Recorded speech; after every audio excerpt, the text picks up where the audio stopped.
Let us welcome Dannah Edwards as our guest speaker today at Unity Longwood Spiritual Center Memorial Day weekend.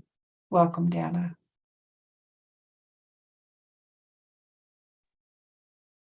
Thank you, Dava. Yeah, and thanks for having me. Kind of excited to talk about The Wizard of Oz because I have loved that movie and been haunted in both good and bad ways by it since I saw it as a very young child. I don't know exactly when that was.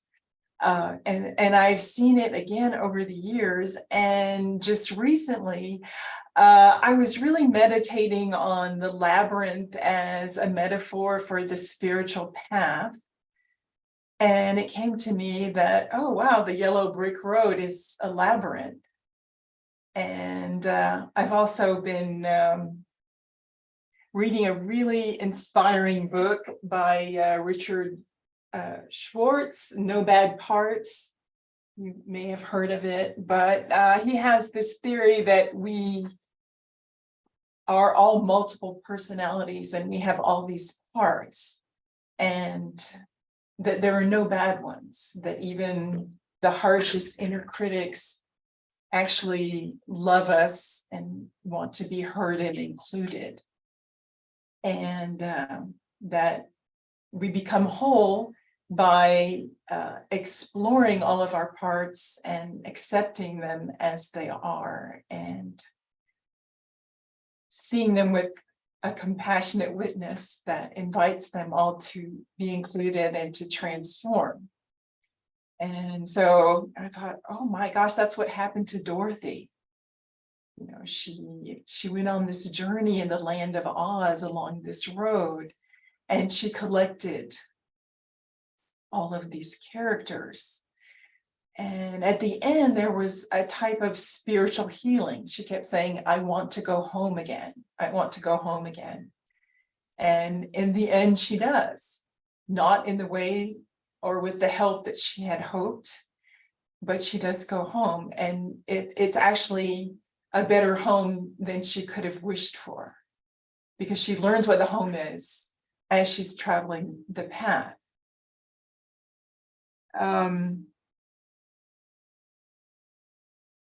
So the yellow brick road is like this road deep into her psyche. And as she goes along, she encounters parts of herself. And we're made to think, oh, she's traveling to get to the Wizard of Oz. The Wizard of Oz is the goal, because then he's going to help her. He's going to help her and all her parts that she's collected along the way have the thing that they want.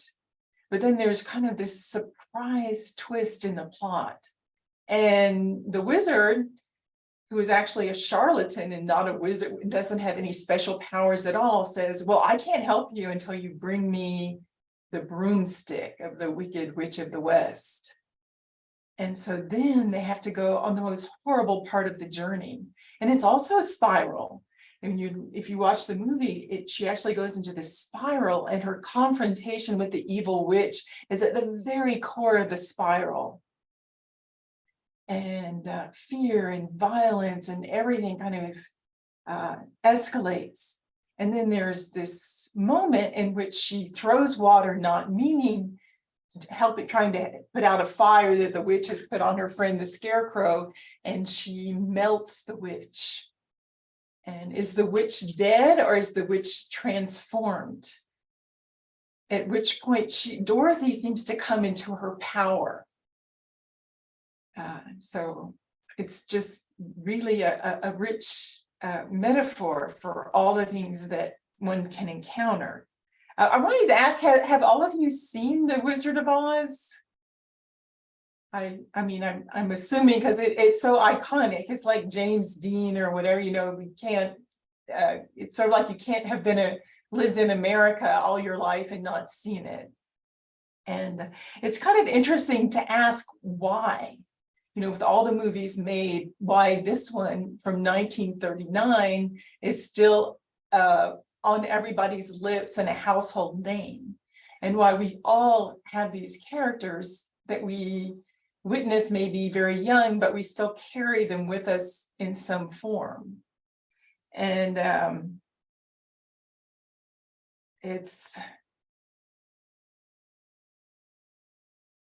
talking about the 1939 version, right, with Judy Garland. And the movie was just really beautifully made, and the songs are so beautiful.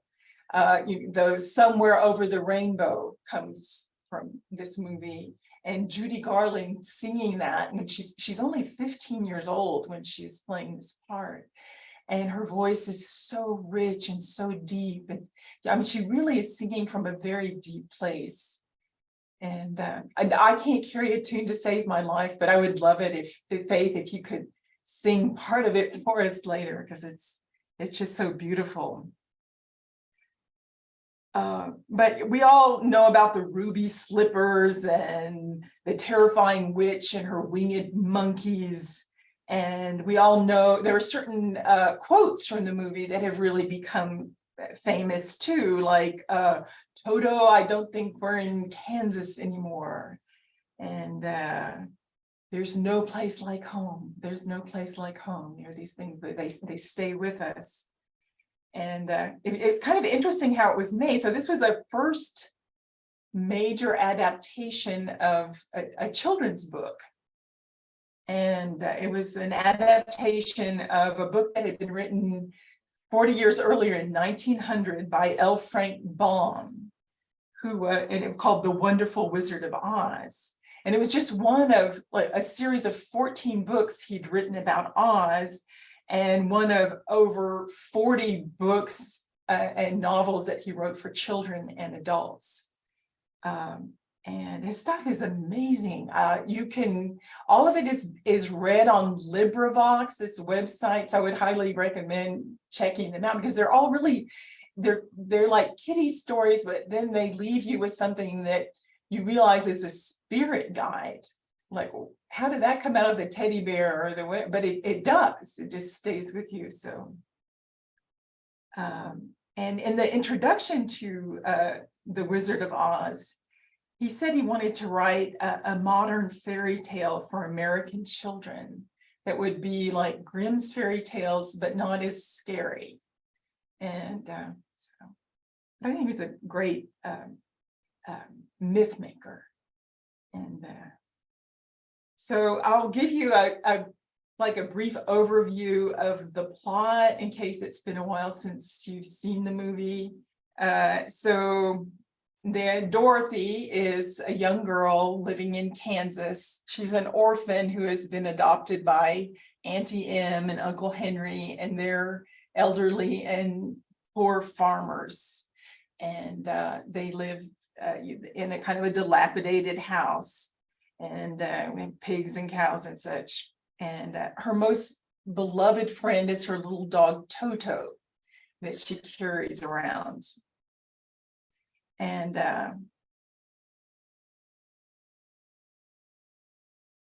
there's a wicked woman who's very wealthy and powerful who wants to kill Toto. And Dorothy is very scared by this, especially since her aunt and uncle are very weak and afraid of this woman. And it seems like they're going to allow this woman to have her dog destroyed. And so she tries to run away from home to save her dog. And she runs into Mr. Marvell, and he's like a traveling fortune teller. And he is not a real fortune teller, but he peeks in her basket and says, "Oh, you're," and sees a picture of Aunt Em and says she's very worried about her. You need to go home. So she's trying to go home, and a twister arrives, this really violent twister.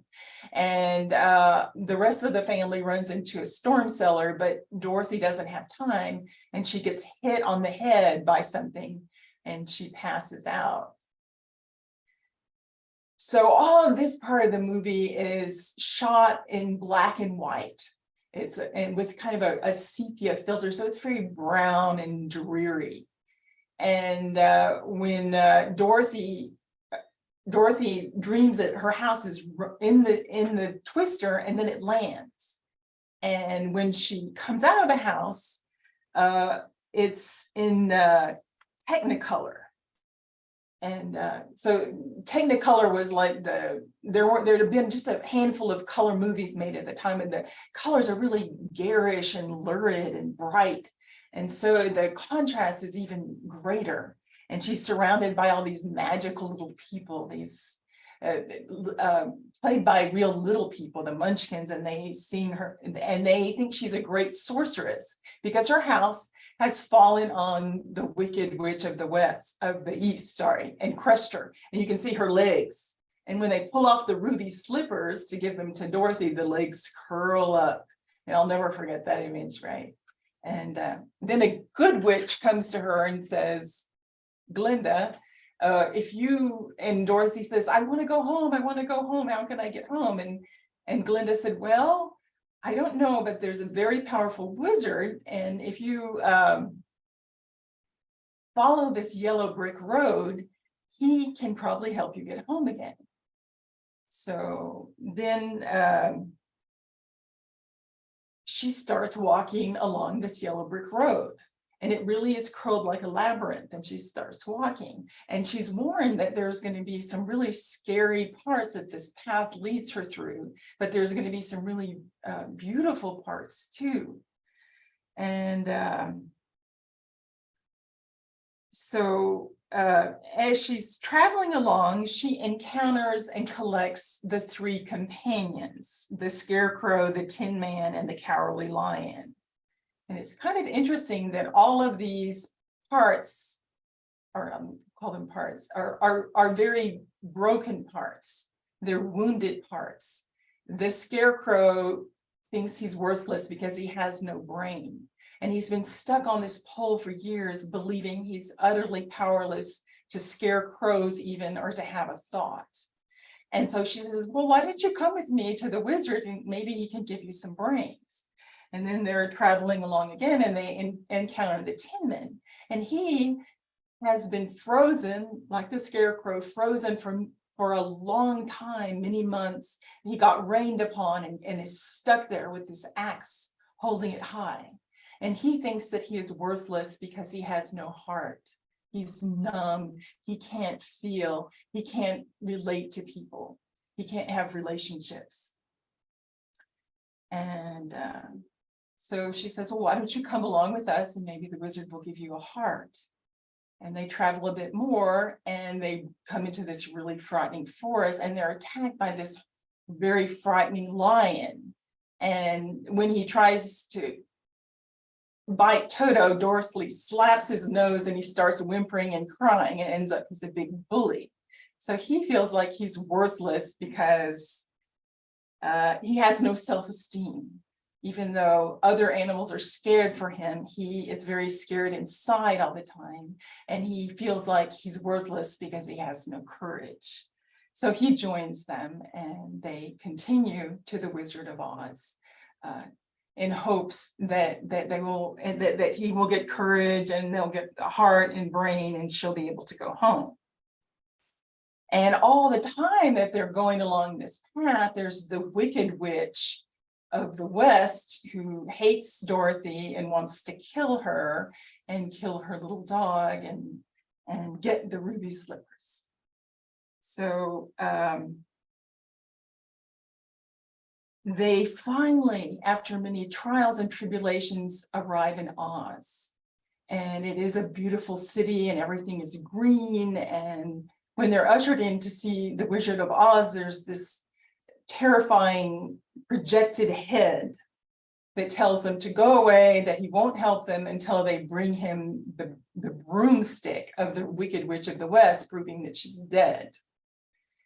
And so here, you know, they thought, oh, we're going to be helped. We'll be made whole. We'll receive our heart's desire. This outside godlike wizard will help us. And then they have to, of course, confront the witch. And once she's dead, she comes back, and the little dog Toto pulls aside the curtain, and that the little man is hiding behind with his levers, making this fake head appear. And he confesses that no, he has no special powers. And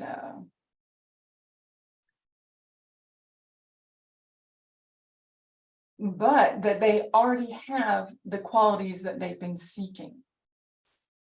And he awards them these little token things to show them that they do have these qualities. And all along we've seen that the Scarecrow, although he thinks he's an idiot, is pretty smart. He's coming up with strategies to get through things, and or how to get to the wizard.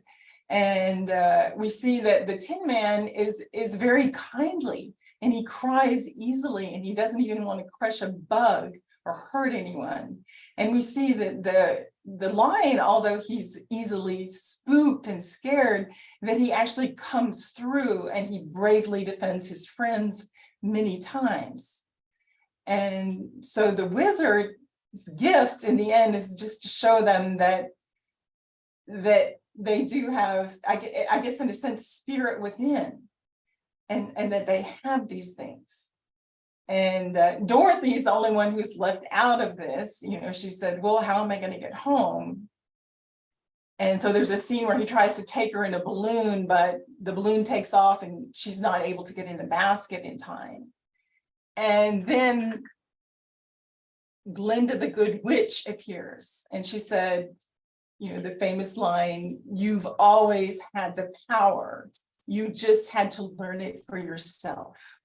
And if you click your heels 3 times, you'll be home in Kansas." And she does this, and then we come to the last portion of the movie, which is again in this brown sepia color, and she's back in her bed in Kansas, and the farm hands are around her, and her Auntie Em and Uncle Henry, and she's saying, "Oh, there's no place like home. There's no place like home." So anyway, that's the kind of the basic plot. And it's really interesting also what Victor Fleming did, the director, with the actors, not just with the Technicolor and the brown sepia, but he uses the same actors to in both the Kansas scenes and the Oz scenes. So the kindly farmhands turn into her 3 companions, and the wicked wealthy woman who wanted to kill Toto is the same actress who plays the Wicked Witch. So we very much see that this is in Dorothy's head and part of her psyche, and all of these fantasy figures are made out of components that she's collected from her life.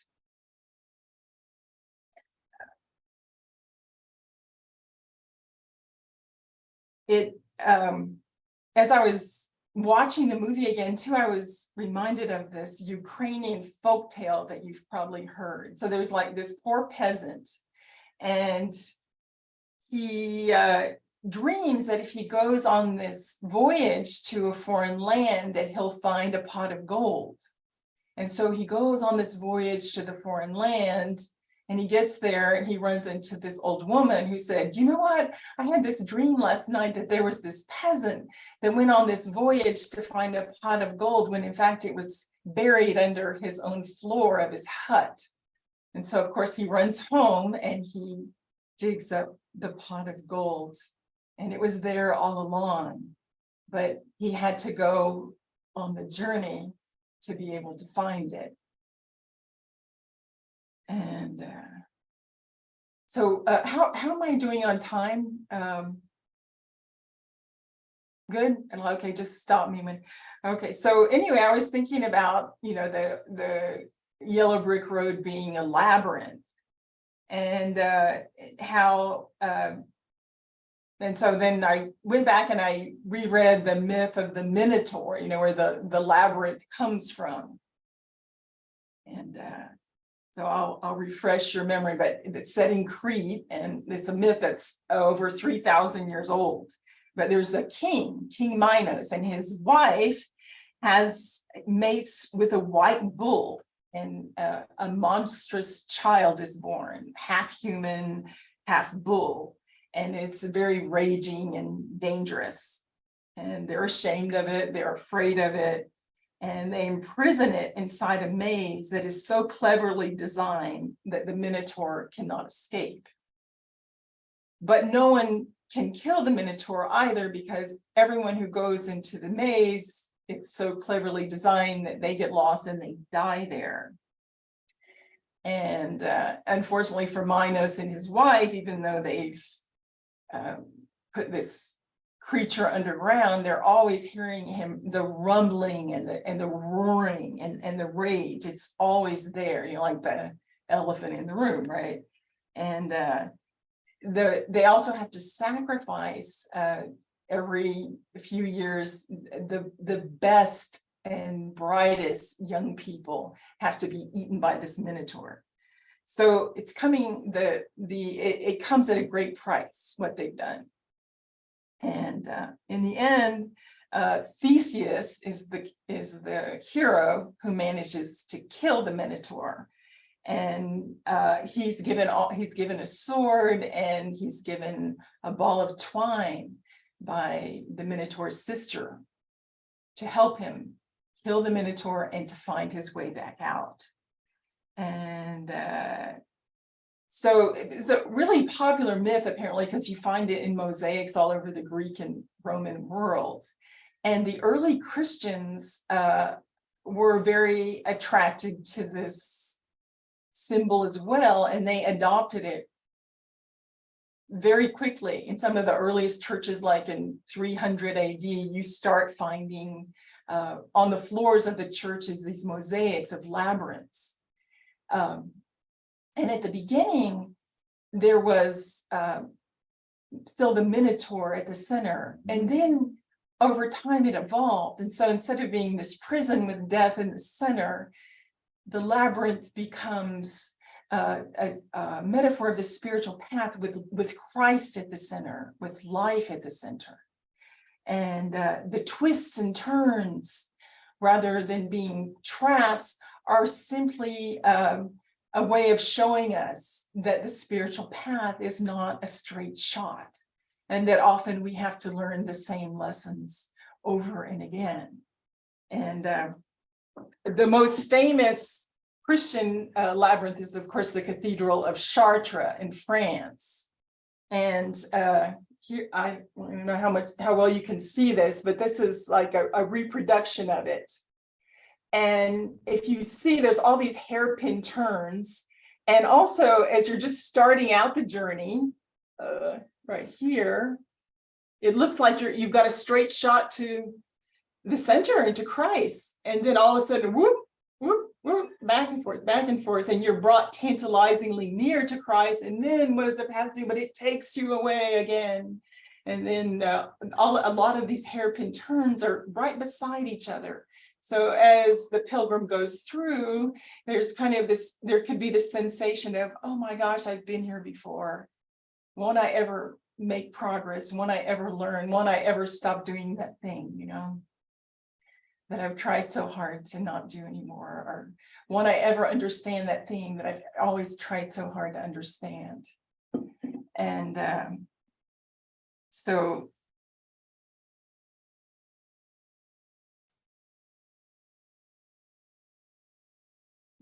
that there's a lot of obvious parallels between Dorothy's yellow brick road and this labyrinth. And kind of like the Minotaur at the center of the Greek labyrinth, there's this very hateful witch who really seems to only want to destroy her and to kill her. And it's the confrontation with that witch that really is kind of, I see as the turning point. And then she comes back, the wizard never had any power. And then she realizes that the power that she's absorbed is with her, and she was in her all along, and she can go home. And it became hers as she absorbed all these other parts of her.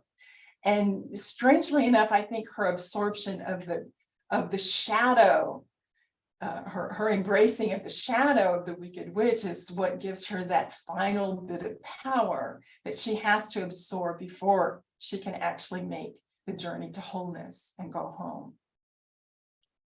And I was really inspired by that book by Richard Schwartz, and he has, he talks about all parts having value, and that he said, like, we're like multiple personalities and we have all these different parts that we have somehow exiled, and they're frozen in time at the time when they first appeared. And when they appeared, there was some kind of trauma going on. We were probably very young, and they saved our lives at the time. But they still are stuck then. They still think they have to save our lives in the same way they've always saved our lives. And often they're very young, and the thing they're doing to try to help us is actually hindering us now. So until we embrace them and learn from them, and then help them to realize that we're all grown up now, they can't really move forward, and they can't really be part of us and help us. And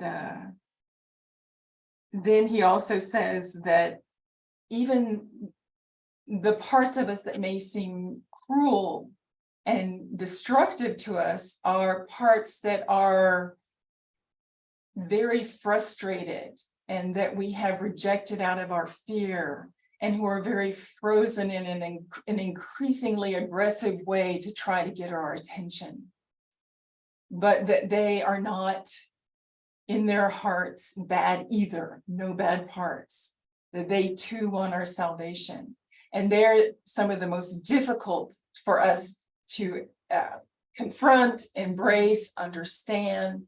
But once we're able to do that, then there's a lot of energy and wisdom that becomes available to us that we didn't have before.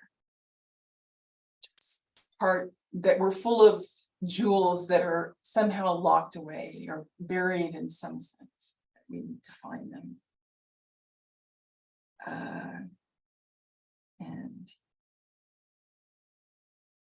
let's see.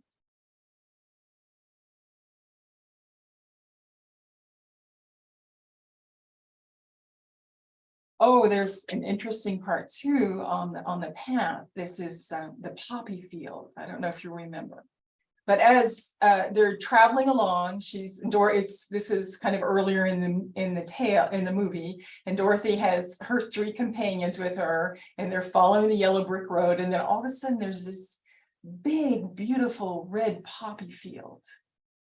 And on the other side of the poppy field, they can see the Emerald City rising into the sky.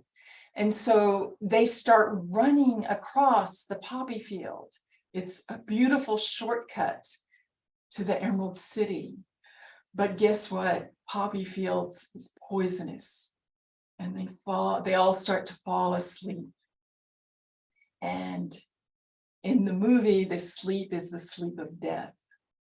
And they're saved by the scarecrow, who, being straw, doesn't fall asleep, and he yells for help, and Glinda comes in, the good witch, makes it snow, and they wake up just in time and make their way back to the yellow brick road. And to me, that was like a really powerful depiction of addictions of all sorts. I mean, obviously, opium, poppy, opiates are things that make us feel, because what does an addiction make you feel like? It makes you feel so good that you feel like you've achieved wholeness, and you can do it in just a few minutes. And yet it's a fake thing that can contain death. And I have to say, when I saw Judy Garland, this 15-year-old actress falling asleep in that field of poppies, it broke my heart, because I love her and I know about her life. She had a really tragic life. She died of a barbiturate overdose when she was only 47 or 48. They always said, oh, you're too short, you're too plump, you need to take these pills to keep your weight down, you need to take these other pills to go, and do all these things that we've hired you to do as part of your movie contract. And then she started, because she took all these kind of speed-like things to keep going and stay thin, she started having to take sleeping pills. And she actually, that did sadly become her life. And they were her comfort. They helped her feel powerful and have peppy, and like she could do everything she needed to do. And then they also, the other kind, the downers, helped her to feel safe and to sleep. So the movie itself was prescient in that sense. But it's a perilous journey, and not everybody makes it. And or we make it to a certain point, and then maybe we get, if there's such a thing as a transmigration of souls, we get a chance to try again in our next life. So yeah, I would just, wanting to end by asking you your thoughts about it. And I know since it's a movie that we've probably all seen and remember to some extent, like what scenes really stayed with you, and or perhaps it's a musical score. And Faith, could you sing a little bit of Somewhere Over the Rainbow for us?